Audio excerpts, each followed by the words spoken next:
Joseph Conrad had travelled in Leopold's so-called Congo Free State in the 1890s. Like many white men, he'd suffered from chronic dysentery and malaria.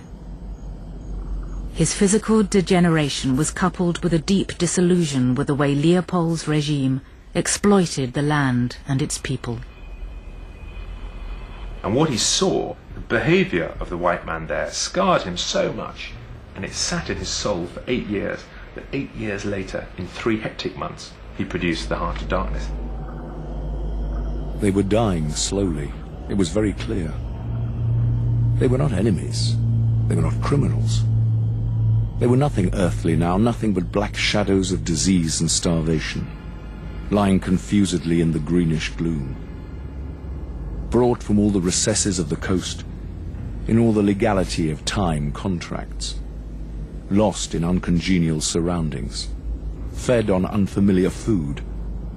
They sickened, became inefficient, and were then allowed to crawl away and rest. And there were very many layers of darkness he was referring to. One of the layers of darkness was the darkness of the colonial project and the hypocrisy at its heart, that it was pretending to be about uplifting the native and raising him up and introducing him to civilization, but in fact all it was about profit at any cost. The other darkness was the darkness of a white man, a Western, supposedly civilized man who goes to Africa, enjoys supreme absolute power and loses his moral bearings. The model for Kurz, the station agent who goes crazy in the middle of the forest, was probably Leon Rom, who was a Belgian member of the Force Publique. And this was a man who's famous in the Congo for decorating his palisade with the heads of the local Congolese. His was an impenetrable darkness. I was fascinated. It was though a veil had been rent. I saw on that ivory face an expression of sombre pride, of ruthless power, of craven terror, of an intense and hopeless despair. He cried out twice, a cry that was no more than a breath. The horror, the horror.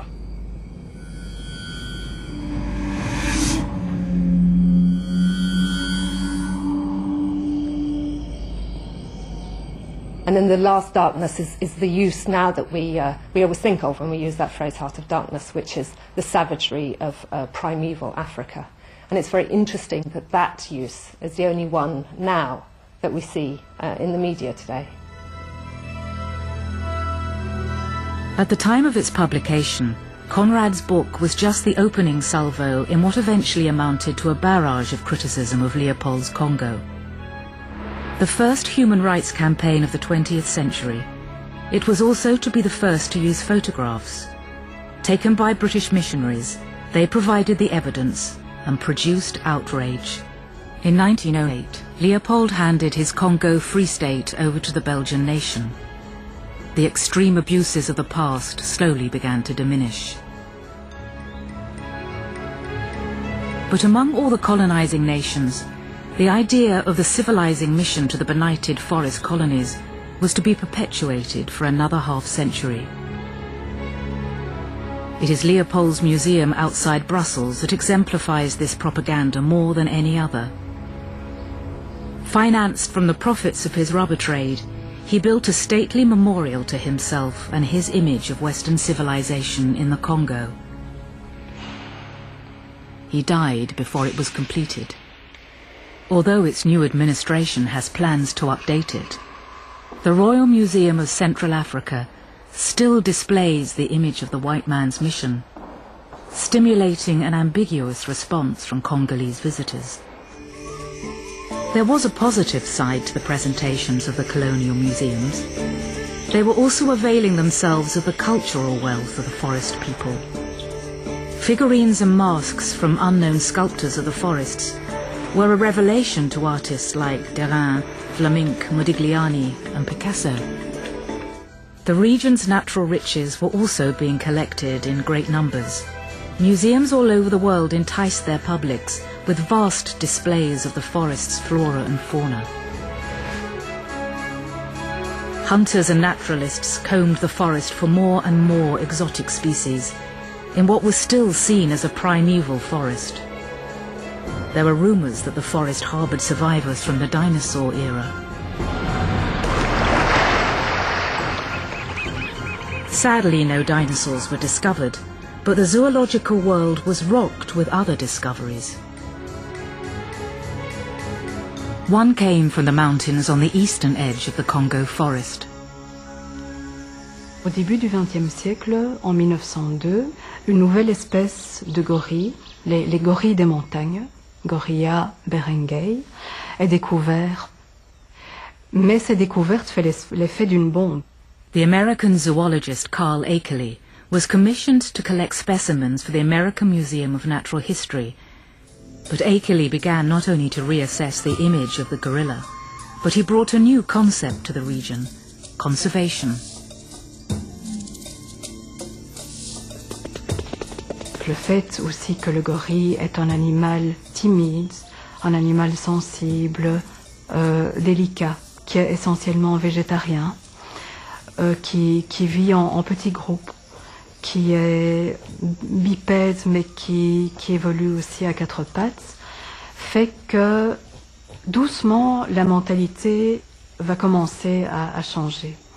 Il demande a world safe for gorilla.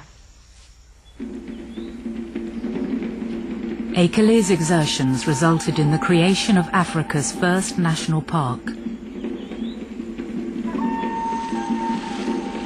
Mais il faut vous dire que la région est habitée depuis des millénaires, essentiellement sur les rives du parc. Il y a une population de pêcheurs qui pratiquent la pêche locale. Le fait d'établir un parc national dans cette région a une base. La population locale doit être évacuée. Point terminus de notre voyage aérien. The Belgian Congo began to promote itself as the best managed colony in the region. It was as if the forests had been tamed to provide the perfect tourist destination.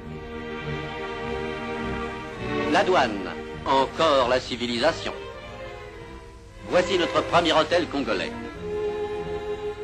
Sustained by profits of its abundant mineral resources, airports were built, new railway lines created. A national system of roads was forged across thousands of miles of jungle. Primary education was provided for the local population, and the colony had more hospital beds than all the rest of tropical Africa. Diseases like leprosy were almost eradicated. The colony was still situated on the dark continent, but it no longer seemed to be Conrad's heart of darkness.